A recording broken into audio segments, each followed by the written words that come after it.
As Pride Month comes to a close, we are left with a bit of a conundrum about who would be vandalizing pride flags on Boise's North End.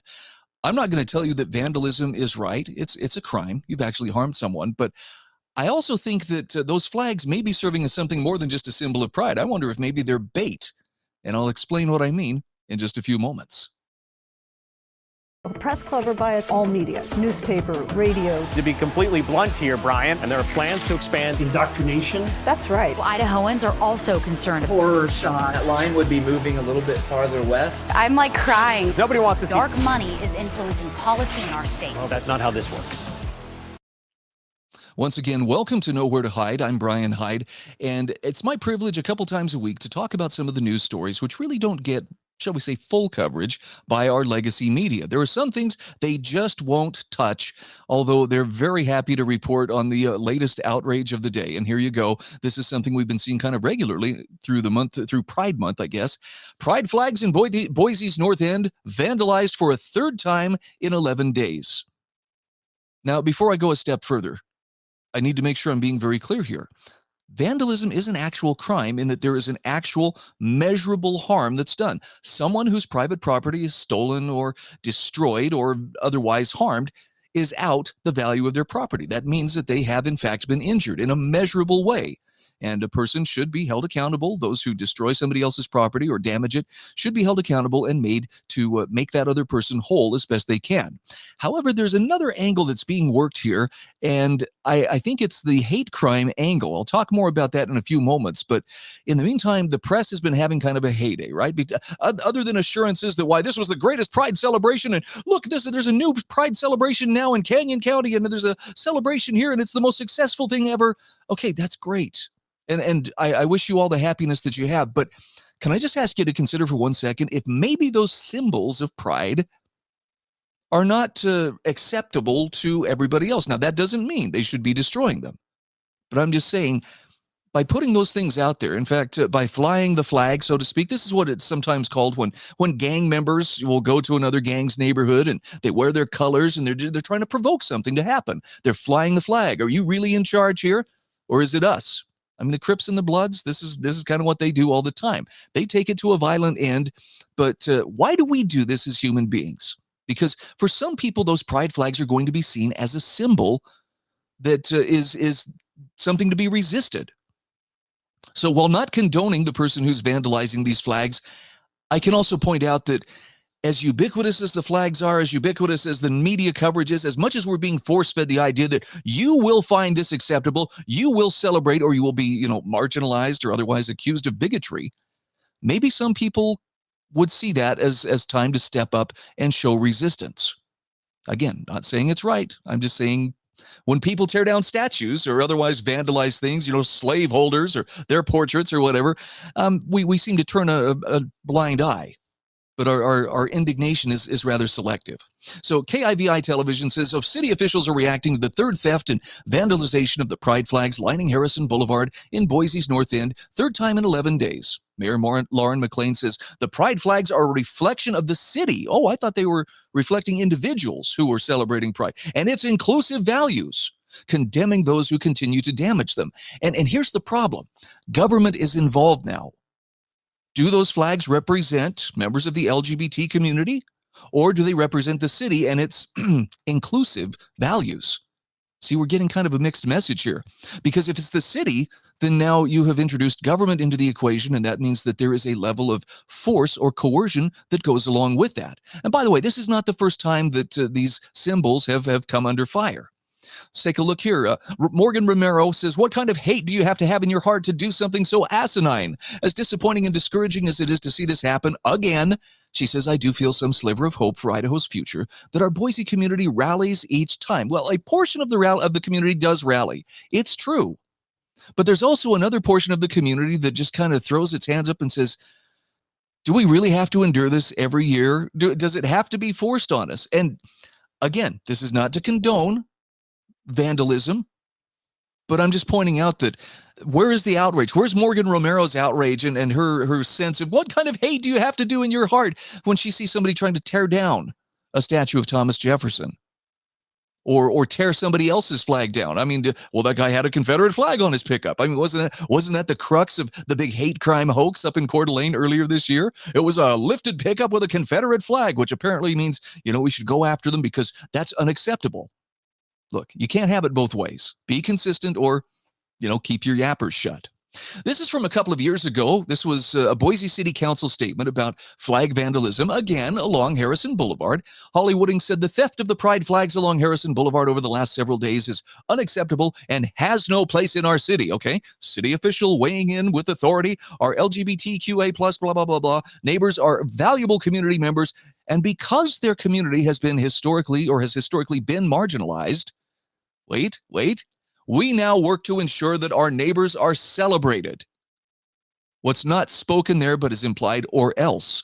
We work to build a city that's inclusive and open to all people, no matter their gender, race, religion, sexual orientation, and gender identity, and we support the efforts of our neighborhood associations and nonprofits. That sounds so lofty and so beautiful, but again, does it really extend or to that way, or does this just extend to the proponents of identity politics? This is the problem. We've allowed government to get its way into identity politics where, based on these groups that she just listed out, we should all just get along. But there are some groups that are very much not in favor. Conservative? Yep, you're out of favor. White? Oh, sorry. Male? Yes. Heterosexual? Oh, absolutely. So it doesn't extend to everybody. There are some groups it's safe to hate, but we're not supposed to acknowledge this. Now, of course, the Boise police have weighed in, and I got to give them credit. At least they're not trying to play the ideological card here. This morning, Boise police responded to a report of damaged pride flags along Harrison Boulevard. Evidence indicates last night or early this morning, approximately 18 flags were damaged, 19 flags were stolen, 36 flagpoles were damaged, and 3 flagpoles were stolen. In the last month, Boise police have responded to 3 incidents involving the pride flags that line the middle of Harrison Boulevard being damaged or stolen. So they're doing an ongoing investigation. Anyone with information is asked to call the Ada County Dispatch. So, excuse me, they're investigating an actual crime in that this is somebody's private property. This is not city property, by the way, and I don't think that it's the city that's mandating those flags be flown. This is a private homeowners association, as I understand it, and I'm sure someone will correct me if I'm wrong on this, but someone should not be destroying another person's property. That's where it ends. But now we have calls for, what this constitutes is a kind of hate crime. And predictably, here comes the city of Coeur d'Alene, which is home to a lot of people who live to find hate crimes, even where they don't exist. We'll make a list. We'll accuse anybody and everybody. And so look at this headline from KXLY. City of Coeur d'Alene to consider adding a hate crime ordinance to pre-existing crimes. Now, you have to understand that when we use the term hate here, this is a very ambiguous and flexible term, and it means whatever emotional association you have when you hear that term, but it can also mean unapproved thoughts. Here's what the article tells us. The Coeur d'Alene City Council will consider adding a hate crime amendment to pre-existing crimes in their council meeting next week. According to the city, the change in the municipal code will create a separate offense. Crimes like malicious injury to property and disorderly conduct are deemed to be committed due to a victim's race, color, creed, religion, ancestry, gender, sexual orientation, gender identity, physical or mental ability, or national origin. Now, again, this is all about identity politics. But look at this. We got to lean on, first of all, the hoax. This comes after the Utah women's basketball team was racially abused. How did that happen? Oh, apparently some kid made a sexually suggestive and racially charged comment, but he racially abused them by saying something unkind. I'm sorry, but that's kind of straining credulity to call that a hate crime. And then, of course, in Coeur d'Alene, a group of children were, again, the term racially abused at McEwen Park in May. They were called names. Now, I know that this never happens outside of hotbeds of hate like North Idaho. Okay, I'm being facetious, but look, it's a part of life. Some people are rude, some people are crude. You do not need to make it a crime. And those who do are engaging in something called forced association, meaning everybody has to believe this way, everybody has to associate, even with people you don't want to associate with necessarily, or else there may be criminal penalties. Or if you are perceived as having offended one of these sacred groups, yes, we may come after you legally. Now, Coeur d'Alene is only following the example of one of its woke neighbors just across the state line. Mayor Jim Hammond says it's imperative that the city of Coeur d'Alene does everything possible to protect the rights of all individuals according to identity. That's the part he didn't say. The state of Washington recently passed a similar law, adding a hate crime addendum to pre-existing crimes. Let's look at what that looks like. Governor Inslee signs bill making certain public property vandalism a hate crime. Gee, that seems pretty self-serving and pretty obvious. It's only going to go one way. Somebody tears down the Confederate flag you had flying or the Appeal to Heaven flag you may have had flying. Well, that's not a hate crime because it's based on what identity, what identity group you can be shoehorned into. The article tells us a bill redefining the state's hate crime laws, spearheaded by Spokane legislators, was signed into law Wednesday by Governor Jay Inslee. The bill was introduced by Senator Andy Billig in order to close a loophole. Right? So if government's not in charge, there's a loophole that did not classify vandalism to public property like Spokane's Pride Crosswalk as hate crimes. The bill was in response to a string of vandalism on Pride displays around Spokane last fall. There you have it. If you disagree if you leave a skid mark or a tire mark or a shoe track on a Pride mural painted on the street, you could be charged with a hate crime. Why? Because you're not showing proper deference. Again, this is trying to get into what's the damage that's done? Well, you left a mark.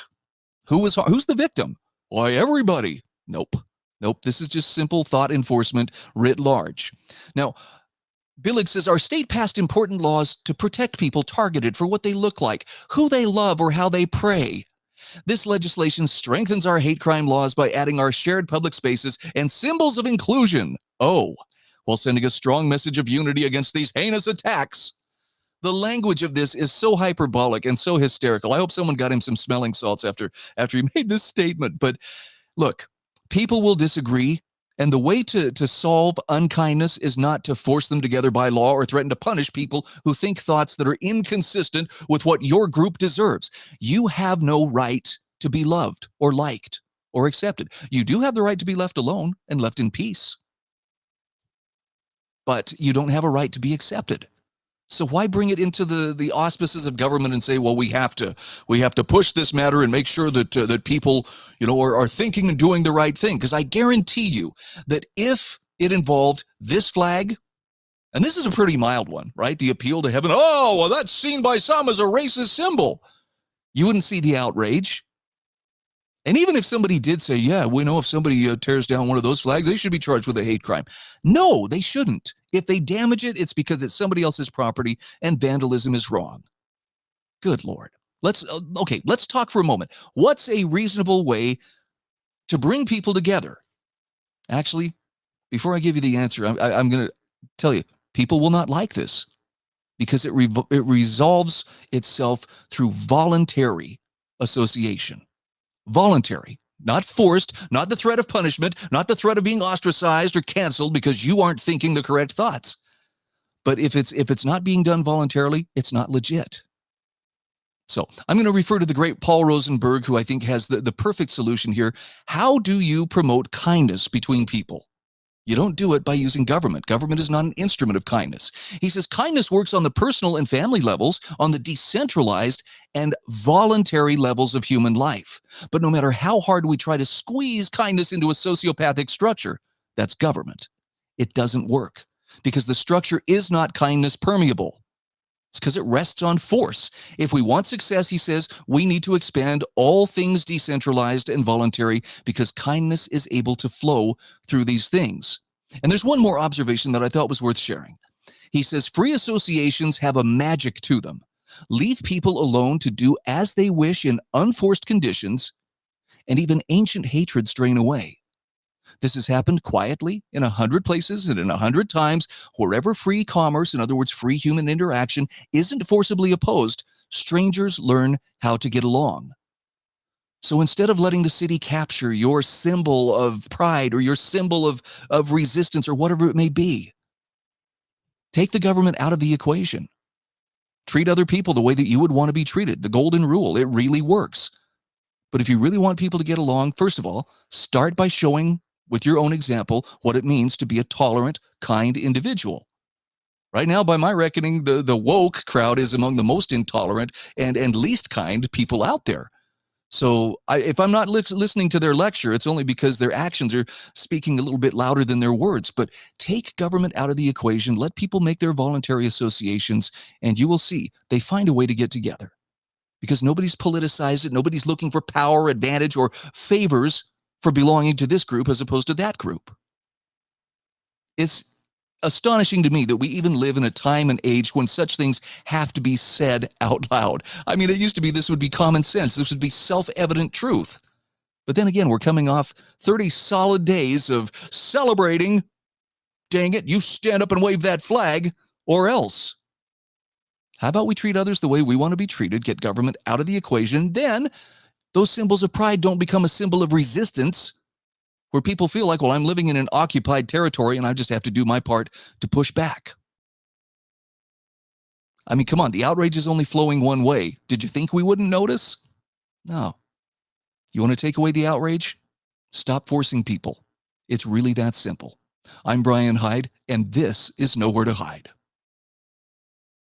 Press club or bias all media, newspaper, radio. To be completely blunt here, Brian, and there are plans to expand Indoctrination. That's right. Idahoans are also concerned. Horror shot. That line would be moving